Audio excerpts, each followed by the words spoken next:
Hello po, magluto po ako ng ginisang tinadtad na upo. Ayan, malinis na po yan. Tindihan ko po yung kalang. Maglagay po ako ng 2 to 3 tablespoon po na oil. Maglagay po ako ng 1 tablespoon na aswete seeds. Kukunin ko lang po yung aroma nito saka yung color niya po. Mga 1 minuto lang po ang saute nyo yung ito ng aswete. Yan, umihiwalay na po yung kulay ng aswete. Mas maganda po ito kaysa po yung gagamit po kayo ng powder na aswete. Pag sobra na pong init yung mantika, patayin nyo muna po. Yan, tatanggalin ko na po yung buto. Yan po, natanggal ko na po yung buto. Tindihan ko po ulit ang kalang. Sibuyas, 2 medium size. Kahit po sibuyas na puti, pwede rin po. Naubusan po kasi ako ng sibuyas na puti. Lumalabas na po ang aroma ng sibuyas. Pwede na po yan. Ilagay na po yung 4 na pirasong bawang na dinikdik. Mga 30 segundos hanggang 1 minuto po yung bawang. Ito po, naka 1 minuto na. 4 na medium size kamatis. Lagay lang pong ganyan. 2 minuto po hanggang 3 minuto. Hintay lang pong malambog yung kamatis. Takpan ko muna po. Buksan ko na po. Nakalipas na po ang 3 minuto. Lagay po ang 1/4 na giniling. Lagay ko na po.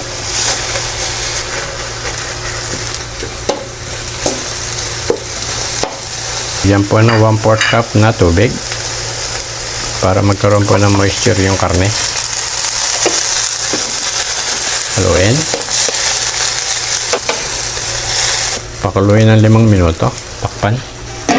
Buksan ko na po. Ang 5 minuto na. Haluin ko muna po. Lagay ko na po yung upo.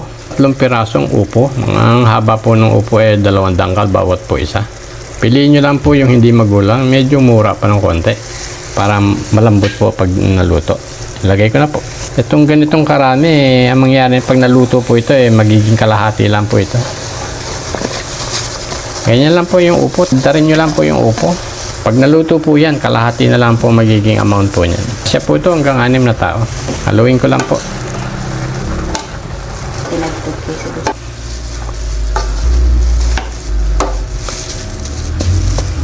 Yan po, tatakpan ko muna po ng mga at least mga 3 minuto para magkaroon po ng moisture yung upo. Buksan ko na po, naka 5 minuto na. Naglalabas na po siya ng tubig sa ilalim.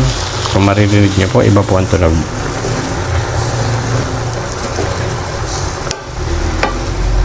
Ayan, pwede ko na pong lagyan ng tubig. Ang tubig po nito, 1 and 1/2 cup. Hanggang sa maluto po yung upo. Ang tasa, kalahati. Maglalagay po ako ng shrimp cubes. Ito po, shrimp po to. Lagay ko po dyan. Lalagay po ako ng 1 pork cubes. Ayan po, ilagay ko rin po dito sa tabi. Bali, 2 po sila. Ilagay po ako ng 1/4 teaspoon na pamintang pino. Tansyahin ko na lang po. 1, 2, 3, 4, 5. Yung mga approximate po yung mga 1/4. Haluin ko na po.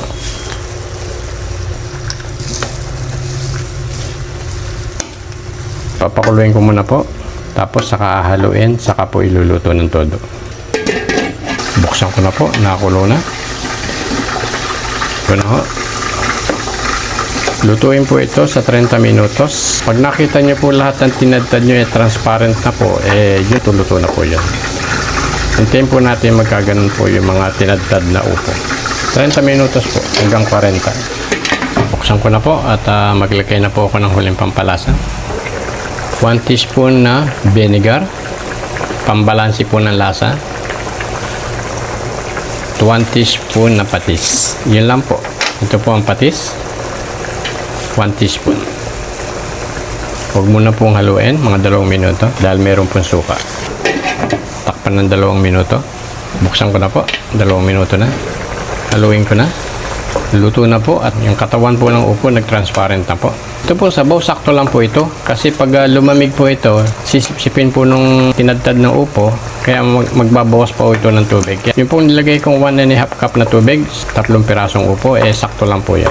Tapos ang ginamit kong pampalasa, 2 cubes, 1 teaspoon na patis, 1/4 teaspoon na paminta at 1 teaspoon na vinegar para po pambalanse. Tikman ko na po, malinis po itong kutsara ko.